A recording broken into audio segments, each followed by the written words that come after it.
নাটোর শহরের প্রধান সড়কের উভয় পাশে সড়কে জমি দখল করে গড়ে ওঠা অবৈধ স্থাপনা উচ্ছেদ শুরু করেছে সড়ক বিভাগ।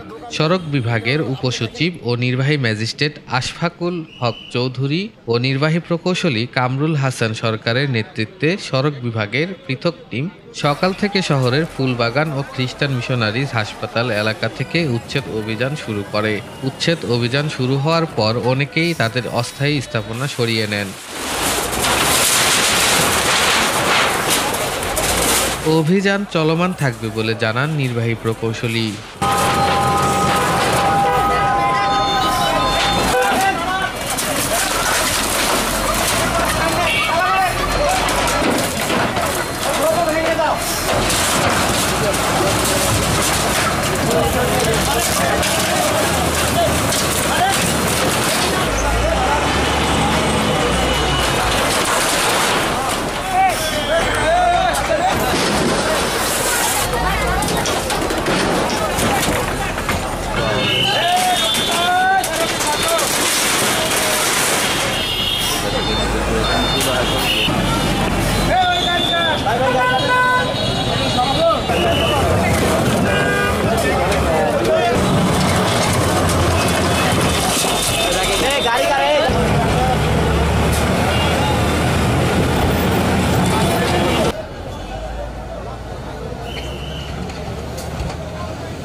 এখানে কোনো দোকান